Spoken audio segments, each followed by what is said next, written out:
जब 2 महीने की शादी में आपके हस्बैंड कहे कि मैं तुम्हें तलाक दूंगा, तलाक की नोटिस ही आएगी, मैं नहीं आऊँगा आपकी लाइफ में, तो ये बहुत बड़ी बात। Hello my tube family, welcome back to my tube channel Kajal की दुनिया में आप सबका फिर से बहुत बहुत स्वागत है। फ्रेंड्स, कैसे हैं आप सब? आई होप कि आप सब अच्छी हो। तो वीडियो में आगे बढ़ने से पहले मैं बता दूं कि आप लोग प्लीज़ मेरे स्टार्टिंग पार्ट को जरूर देखिए। देवर बने हस्बैंड पार्ट 1 से मैंने आप लोगों के साथ अपनी लाइफ की रियल स्टोरी शेयर की है, और देवर बने हस्बैंड इसके पीछे क्या कहानी है, और बहुत ही इंटरेस्टिंग कहानी है। आपको एकदम आप देखोगे तो आपको फिल्मों की तरह आपको ट्विस्ट पे ट्विस्ट देखने को मिलेंगे और बहुत आप इंजॉय करेंगे। तो प्लीज़ आप एक बार ज़रूर देखिए। पार्ट 1 से लेके मैंने पार्ट 31 यानी कि 31 तक आप लोगों के साथ अपनी लाइफ की रियल जर्नी मैंने आप लोगों के साथ शेयर की है, और उसके पीछे क्या कहानी है। बहुत लंबी स्टोरी है, और इस स्टोरी में काफ़ी मेरे इमोशनल सीन्स भी हैं कि मेरी लाइफ में क्या कुछ नहीं हो गया, और इन 2 सालों के बीच मेरे लाइफ में बहुत अच्छा भी और बहुत से बहुत बुरा भी हुआ। और मैं एक टाइम था कि मैं काफ़ी टूट गई थी, और फिर मैंने अपने आप को कैसे संभाला, फिर मेरे साथ क्या क्या चीज़ें हुई नहीं हुई। तो काफ़ी अमेजिंग स्टोरी है मेरी। तो प्लीज़ आप लोग जिन लोगों ने नहीं देखा है तो प्लीज़ एक बार ज़रूर देखिए, आपको बहुत बहुत मज़ा आने वाला है। तो पार्ट 1 से पार्ट 31 तक मैंने आप लोगों के साथ अपनी लाइफ की real journey real story share की है, तो ज़रूर देखिए। जिन लोगों ने नहीं देखा है तो चलिए आ जाते हैं आज की स्टोरी पे। तो आज की स्टोरी भी बहुत ही इमोशनल है। एक टाइम ऐसा, तो जिन लोगों ने नहीं देखा है वो एक बार ज़रूर देखिए, आपको बहुत बहुत मज़ा आएगा, बहुत इंजॉय करोगे। तो चलिए फ्रेंड्स, आज भी मेरा बहुत इमोशनल स्टोरी है, जो एक टाइम में मैं एकदम से टूट गई थी, और मेरे जो हालात थे मैं आप लोगों को बता नहीं सकती। मैं अपने हालात को वर्ड्स में क्लियर नहीं कर सकती कि तभी मेरे पे क्या बीत रही थी, और मैं एक साथ कई चीज़ों को झेल रही थी। तो कैसे मैंने उस चीज़ को फेस करके मैं आगे निकली, और आज मैं आप लोगों के साथ अपनी स्टोरी शेयर कर रही हूँ। तो मैंने आप लोगों को बताया था कि जब मेरे पापा मेरी शादी के 2 मंथ के बाद ही नहीं रहे, तो फिर ये चीज़ें एक्सेप्ट करना हम सब के लिए बहुत बड़ी बात थी। एक बहुत बड़ा लाइफ का शॉक हम लोगों को लगा जब पता चला कि मेरे पापा नहीं रहे, और ऐसा किसी को अंदेशा नहीं था कि इतना जल्दी ऐसा कुछ हो जाएगा।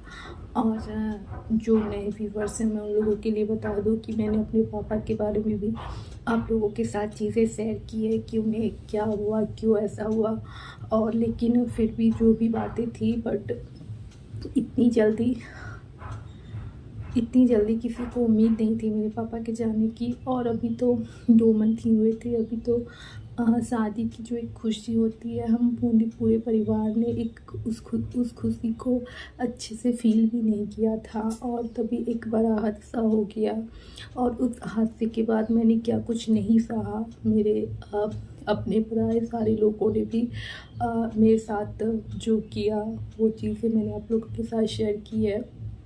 तो एक टाइम बहुत मैं बुरे दौर से गुजर रही थी, और थोड़ी बहुत डिस्टर्ब अब भी हूँ, बट मैं चाहती हूँ कि मैं आप लोगों के साथ कनेक्ट करके अपनी कुछ, कहते हैं ना कि दुख को बांटने से हल्का होता है मन, दुख को आप बांटे तो मन हल्का होता है।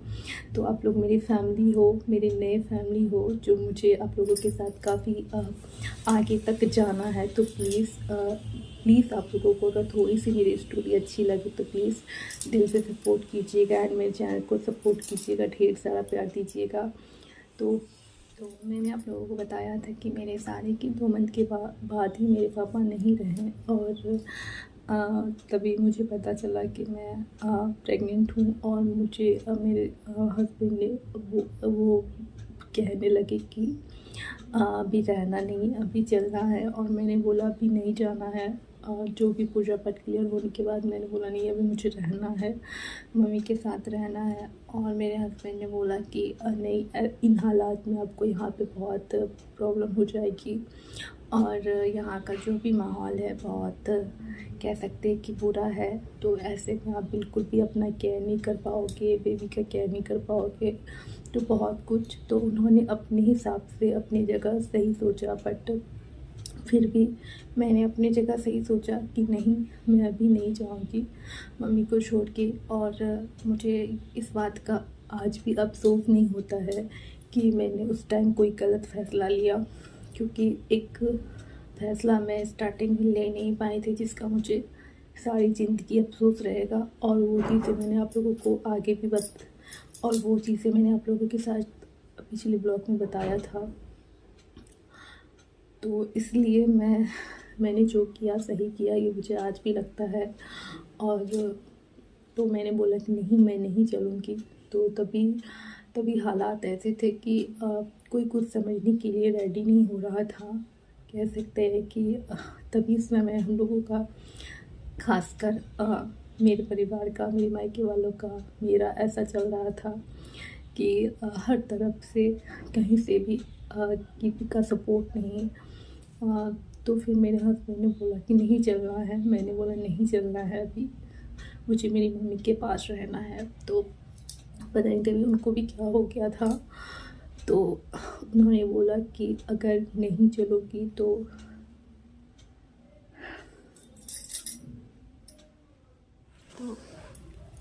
उन्होंने तभी एक बात कही थी जो अभी भी याद करती हूँ तो आँखों में आंसू आ जाते हैं कि मैं कितने बुरे दौर से एक टाइम गुजर रही थी। और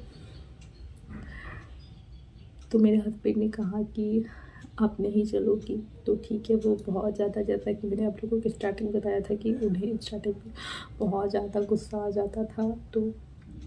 तो फिर वो उन्होंने नाराज़गी में ही कह दिया कि आप नहीं चलोगे तो इस बार मैं जा रहा हूँ, मैं तो नहीं आऊँगा, लेकिन तलाक की नोटिस ज़रूर आ जाएगी। तो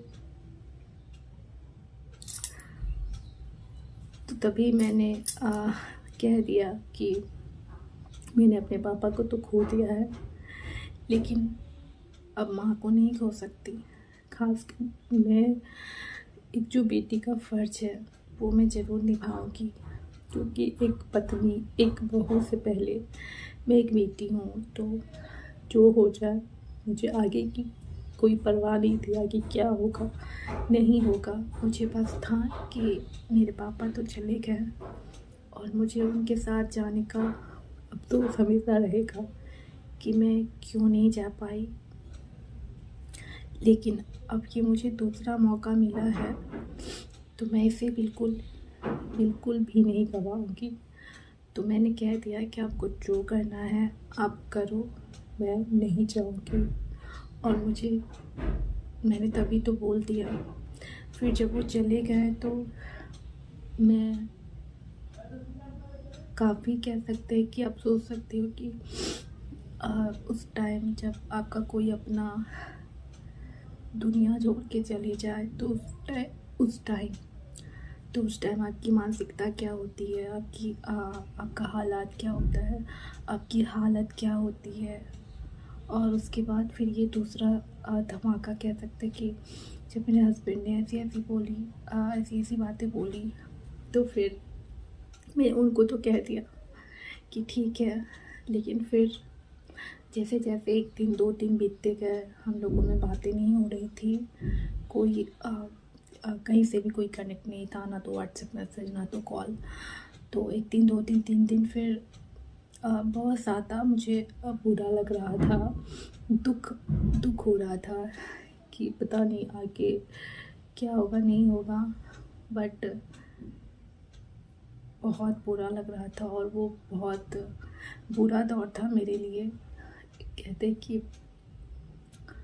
शादी के बाद एक न्यू कपल सिर्फ हैप्पी रहते हैं, चाहे यहाँ घूमने जाए, चाहे वहाँ घूमने जाए, या फिर जो भी हो। एक न्यू मैरिड कपल की लाइफ, जब वो स्टार्टिंग मैरिड लाइफ में आते हैं तो उनकी दुनिया बदलती रहती है, उनकी दुनिया बदलती गई रहती है। और उनके कहते हैं कि दुनिया में बहुत सारे बदलाव आते हैं, बहुत अच्छी फीलिंग्स आती है एक जब न्यू मैरिड कपल बनते हैं। बट यही सब चीज़ें मैं सोचती थी कि मेरे साथ ऐसा क्यों, मेरे साथ ही इतना बुरा क्यों। इस हालात में भी मुझे कोई समझ नहीं आ रहा है, मैं समझ नहीं आ रहा इस हालात में भी मुझे कोई समझ नहीं रहा है मैं किससे कहूँ, मैं कहाँ जाऊँ।